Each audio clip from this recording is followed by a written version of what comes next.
अस्सलाम वालेकुम स्टूडेंट। आज हमारा नया टॉपिक है माइटोकॉन्ड्रिया। माइटोकॉन्ड्रिया पढ़ने से पहले जैसे हम लोगों ने सेल के बारे में स्टडी की, सेल के बारे में पढ़ा कि सेल के अंदर बहुत से ऑर्गेनिज्म मौजूद हैं और वो ऑर्गेनिज्म मुख्तलिफ तरह के काम्स करते हैं। अभी मुख्तलिफ काम्स करने के लिए तो इसके लिए एनर्जी भी चाहिए होते हैं। अभी उसके पास एनर्जी कहाँ से आ रहा है? सेल के पास मुख्तलिफ किस्म के काम हो रहे हैं मगर उसके पास एनर्जी कहाँ से आ रहा है? तो उसके पास एनर्जी माइटोकॉन्ड्रिया से आ रहा है। देखिए, जैसे हमारे मुल्क में मुख्तलिफ इदारे, मुख्तलिफ फैक्ट्रीज यहाँ पे चल रहे हैं, काम कर रहे हैं, नई नई चीज़ें बना रहे हैं, तो उनके लिए एनर्जी तो चाहिए। अभी ये एनर्जी मुख्तलिफ शक्लों में हम लोगों ने प्रोवाइड की है। मुख्तलिफ फ्यूल्स है जो कि जलाते हैं, बिजली हम लोगों ने बनाई है। अभी ये एनर्जी क्या है? ये बिजली इसके लिए एक एनर्जी के तौर पे इस्तेमाल करके उसे काम ले लेते हैं। तो इसी तरह हमारे मुल्क में बहुत से पावर हाउस लगे हुए हैं। पावर हाउस वहाँ पे इसके लिए बिजली तैयार करके फिर मुख्तलिफ काम करने के लिए हम यूज़ करते हैं। तो इसी तरह सेल के अंदर भी मुख्तलिफ काम हो रहा है। अभी मुख्तलिफ काम के लिए एनर्जी चाहिए, तो अल्लाह ताला ने एक ज़बरदस्त सा पावर हाउस इसके लिए भी तैयार किया हुआ है। इसका नाम माइटोकॉन्ड्रिया है। देखिए, माइटोकॉन्ड्रिया ये है। और एक और बात हम लोगों ने पहले पढ़ा कि सेल के अंदर मुख्तलिफ ऑर्गेन्स है, कुछ डबल मेम्ब्रेन बॉन्डेड है, कुछ सिंगल मेम्ब्रेन बॉन्डेड है। माइटोकॉन्ड्रिया जो है ये डबल मेम्ब्रेन बॉन्डेड है। ये माइटोकॉन्ड्रिया का बाहर वाला एक लेयर है, एक मेम्ब्रेन है, ये इसका अंदर वाला मेम्ब्रेन है। दरमियान ये स्पेस है, ये क्या? ये स्पेस है। अंदर वाला जो ये पार्ट्स है, ये मैट्रिक्स है, ये फ्लूइड से भरा हुआ है। ये मैट्रिक्स फ्लूइड से भरा हुआ है। यहाँ पे मुख्तलिफ किस्म के एंजाइम्स के अंदर पाया जाता है। वही एंजाइम्स है जो हमें एनर्जी दे रहे होते हैं, यानी वो एनर्जी तैयार कर रहे होते हैं। और माइटोकॉन्ड्रिया जो ना, ये सेल्फ रेप्लिकेटेड भी है। इसके पास ये सलाहियत है कि खुद डिवाइड हो जाए, कोई नया माइटोकॉन्ड्रिया बना ले। इसके पास ये सलाहियत है। क्यों? क्योंकि इसके पास अपना डीएनए मौजूद है। देखिए, ये डीएनए है और इसके पास अपने राइबोसोम्स मौजूद है। राइबोसोम्स, अभी डीएनए और राइबोसोम्स होते हुए तो ये सेल्फ रेप्लिकेट हो सकता है। अपने लिए जो एंजाइम चाहिए वो अपने लिए एंजाइम तैयार कर सकते हैं, यानी जो भी चीज़ इसके लिए चाहिए वो खुद भी तैयार कर सकते हैं। तो चलो इसके पार्ट्स के बारे में पढ़ते हैं। आउटर मेम्ब्रेन के बारे में हमने पढ़ा, ये इसका इनर मेम्ब्रेन है। और ये दरमियान वाला जो स्पेस है इसको क्या कहते हैं? इनर मेम्ब्रेन स्पेस कहते हैं। जैसे हम लोगों ने क्या, इंटर मेम्ब्रेन स्पेस, दो मेम्ब्रेन के दरमियान ये खाली जगह है, इसको इंटर मेम्ब्रेन स्पेस कहते हैं। अगर देखा जाए माइटोकॉन्ड्रिया की अंदर वाला जो लेयर है, अंदर जो मेम्ब्रेन है, ये इनफोल्डेड है, अंदर की तरफ से फोल्ड हो चुका है, इनफोल्डेड है। और इस इनफोल्डेड को क्या कहते हैं? इसको क्रिस्टी कहते हैं, क्रिस्टी कहते हैं। और इसके ऊपर ब्लैक, एक ब्लैक कलर के आपको चीजें भी नजर आ रहे होंगे।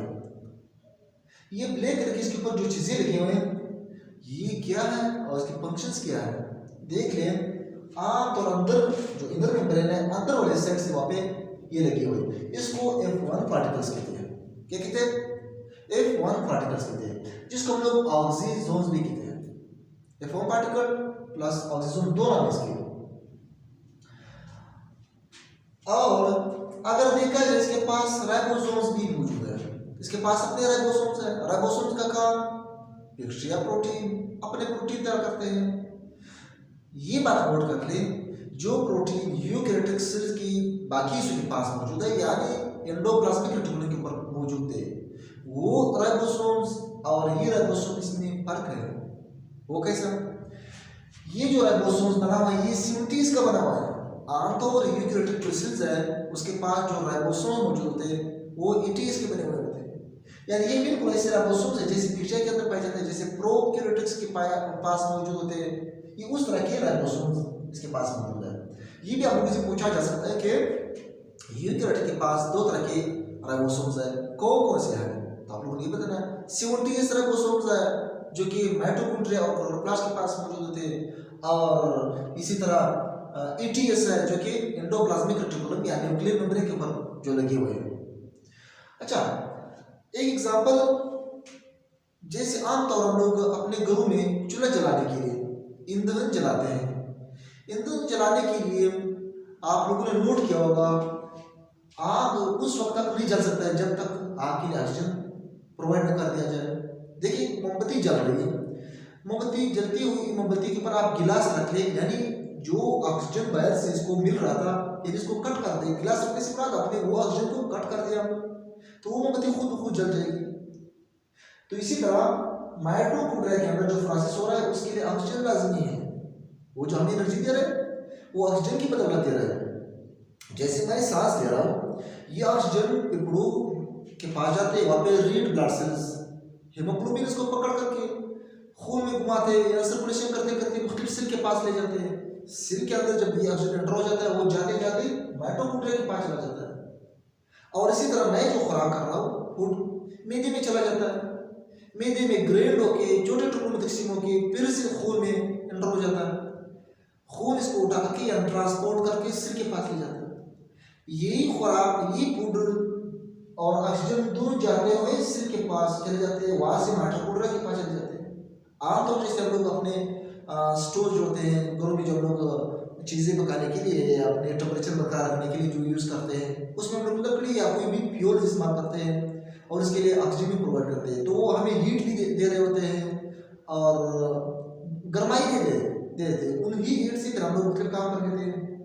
अगर देखा जाए, जैसे समझे फूड है मेरे पास, खुराक मैंने खा लिया और यहाँ पे मैंने एयर को इनहेल कर दिया, सांस ले लिया, ये फूड जाते हुए छोटे टुकड़ों में तकसीम हो जाएगा।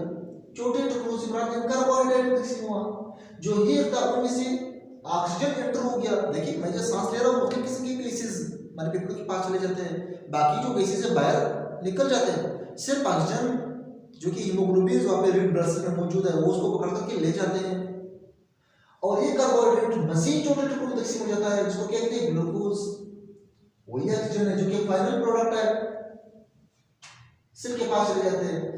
ये ग्लूकोज और ऑक्सीजन जब माइटोकॉन्ड्रिया के पास आ जाते हैं, माइटोकॉन्ड्रिया के पास बहुत से एंजाइम्स पड़े हुए होते हैं। वो एंजाइम्स इन दोनों के ऊपर काम करते हुए उसको जला लेते हैं। आप समझे कि इसको इस खुराक को जला लेते हैं, ऑक्सीजन की मौजूदगी में उस खुराक को जला लेते हैं। जलाने की बदौलत हमें एटीपी मिल रही होती है, यानी एनर्जी मिल जाता है और प्लस कार्बन डाइऑक्साइड मिल जाता है और वाटर मिल जाता है। किसी भी टाइम हम लोग जब अपने घरों में फ्यूल जलाते हैं, लकड़ी जलाते हैं, लकड़ी जलाने के दौरान हमें हीट मिल रहा होता है, यानी अभी एनर्जी मिल जाता है, प्लस जो चिमनी है उससे कार्बन डाइऑक्साइड भी निकल जाता है, यानी धुआं की शक्ल में कार्बन डाइऑक्साइड भी निकलता है। यानी किसी चीज को जलाने के दौरान हीट भी मिल सकता है प्लस वाटर और कार्बन डाइऑक्साइड। इसी तरह माइटोकॉन्ड्रिया के अंदर जब ये चीज जल जाते हैं तो वहां से कार्बन डाइऑक्साइड बन जाते हैं। कार्बन डाइऑक्साइड माइटोकॉन्ड्रिया के अंदर, यानी ऑक्सीजन इंटर हुआ, ऑक्सीजन वहां पे जल के कार्बन डाइऑक्साइड बना, कार्बन डाइऑक्साइड दोबारा हम लोगों ने खारिज कर दिया, ये सेल से निकलते हुए दोबारा खून में मिक्स हो जाता है, फेफड़ों की मदद से हम लोग दोबारा उसको खारिज करते हैं। कभी आप लोगों ने ये सोचा कि बचपन से, यानी जब से हम लोग पैदा हुए हैं उसी टाइम से हम लोग ऑक्सीजन ले रहे होते हैं, कार्बन डाइऑक्साइड खारिज कर रहे होते हैं। कहाँ पे इतना ज्यादा पिक्चरी जो इतनी ज्यादा मात्रा में कार्बन डाइऑक्साइड खारिज कर रहा है, हम लोग बार बार इसको खारिज कर रहे हैं और ये ऑक्सीजन जो हम लोग ले रहे हैं ये ऑक्सीजन कहाँ पे चला जाता है। कभी हम लोगों ने ये नहीं सोचा कि हमारी बॉडी में इतना ऑक्सीजन जब लोगों ने ले लिया, ये बॉडी बस्ट क्यों नहीं हो रहा, इसलिए क्योंकि ऑक्सीजन जब चला जाता है वो जल जाता है और वहाँ पे कार्बन डाइऑक्साइड बन जाता है। वही कार्बन डाइऑक्साइड फिर हम लोग एक्सेल करते हैं, दोबारा फेफड़ों के जरिए इसको खारिज करते हैं। तो देखिए यहाँ पे मैंने लिखा हुआ है, जो मैंने यहाँ पे रिपीट की वही बात मैंने यहाँ पे लिखा हुआ है। Just as fire burns oxygen, जैसे आग ऑक्सीजन को जला लेते हैं in give off carbon dioxide और हमें कार्बन डाइऑक्साइड दे देते हैं एंड वाटर और प्लस हमें वाटर भी देते हैं। इसी तरह माइटोकॉन्ड्रिया लाइक स्टोव, जैसे हमारे घर में स्टोव होते हैं where they convert glucose into ATP, वहाँ पे ATP ग्लूकोज चले जाते हैं, उनसे ATP बना लेते हैं। they burn ऑक्सीजन, ऑक्सीजन को जला लेते हैं and give off carbon dioxide, oxygen को जला के कार्बन डाइऑक्साइड दे देते हैं and वाटर। हमारे बॉडी में वहाँ पे एक पानी तो ये जो हम लोग पीते हैं, इसके अलावा हमारे बॉडी में और पानी बन रहे होते हैं जो कि हम लोग बाद में इस्तेमाल करते हैं। the step that occur in this process are described by the Krebs cycle। इंशाल्लाह क्रेब्स साइकिल में इसकी जितने भी स्टेप्स है बाद में डिस्कस कर लेते हैं। कौन से स्टेप्स है, किस तरीके से ग्लूकोज को छोटे टुकड़ों में तकसीम करते करते करते इसे आखिरकार कार्बन डाइऑक्साइड, वाटर और एनर्जी खारिज कर दिया जाता है। या तो मैंने सिंपल सी कहानी सुनाई कि इस तरह इसके अंदर हो रहा है, मगर इतना जल्दी तो नहीं हो रहा है। लाजमी बात है, बड़ा सा प्रोसेस चल रहा है। उस प्रोसेस को, उस साइकिल को क्या कहते हैं? क्रेब्स साइकिल कहते हैं, जो कि हम लोग बायोलॉजिस्ट के चैप्टर में पढ़ते हैं, सेलुलर रेस्पिरेशंस। और एक बात और ध्यान रखें, अक्सर बच्चे इसमें भी कंफ्यूज हो जाते हैं कि ये जो मैं सांस ले रहा हूँ, ये जो मैंने सांस लिया, ये भी रिस्पिरेशन है। ये रिस्पिरेशन नहीं है, ये शुरुआत है, ये तो सिर्फ ब्रीथिंग है। ये मैं सांस ले रहा हूँ, कार्बन डाइऑक्साइड खारिज कर रहा हूँ, ऑक्सीजन ले रहा हूँ, इसको ब्रीथिंग कहते हैं। ये ऑक्सीजन जो मैंने ले लिया, ये चला जाता है सेल के पास, वहाँ सेल के अंदर ही रिस्पिरेशन होते हैं। रिस्पिरेशन सेल के अंदर होते हैं, जो कि हमें वहाँ पे एनर्जी मिल जाता है। देखिए, जिंदा बंदे का बॉडी गर्म रहता है, जब मर जाता है बॉडी ठंडा हो जाता है। यानी इससे मुराद यह है हमारे बॉडी के अंदर माइटोकॉन्ड्रिया के अंदर खुराक जल रहा होता है। जलने के दौरान लाजमी बात है एनर्जी मिल जाता है, यानी हीट मिल जाता है। इससे हमारे बॉडी की हीट बरकरार रह जाता है। जब बंदा मर जाता है तो ऑक्सीजन का जो सप्लाई है बंद हो जाता है, फिर वो सांस नहीं ले सकता है। जब सांस नहीं लेगा, मैंने जो मोमबत्ती की एग्जांपल दी थी, मोमबत्ती के ऊपर जो है गिलास रख ले, ऑक्सीजन की सप्लाई बंद कर दे, वो बुझ जाएगी। तो यहाँ पे जब ऑक्सीजन की सप्लाई बंद हो जाएगी, तो इसी तरह वहाँ पे माइटोकॉन्ड्रिया के अंदर जो सिस्टम चल रहा होता है वो स्टॉप हो जाएगी। तब आपको एनर्जी नहीं मिलेगी, बॉडी की टेम्परेचर लाजमी बात है लो हो जाएगी। मैं ये नहीं कहता हूँ कि जितनी भी मेरे बॉडी में टेम्परेचर है ये सारा माइटोकॉन्ड्रिया ही प्रोवाइड करते हैं। देखिए, ये जो टेम्परेचर हमारे बॉडी में, दिल 24 घंटे धड़क रहा होता है, धड़कता हुआ यानी प्रेशर वहाँ पैदा हो रहा है, उसके बदौलत वहाँ पे हीट पैदा हो रहा है। हमारे बॉडी की टेम्परेचर, दिल की धड़कन भी मेंटेन रखते हैं, ब्लड की सर्कुलेशन भी इसको मेंटेन रखते हैं। शिविंग जैसे नहीं आप लोग कपकपाते हैं सर्दियों में, ये भी हमारे बॉडी के टेम्परेचर को बरकरार रखते हैं। बराबर इसलिए माइटोकॉन्ड्रिया का भी अपना हिस्सा है, अपना किरदार है। और एक बात जो कि लास्ट बात है, लास्ट में जरा सुनिए,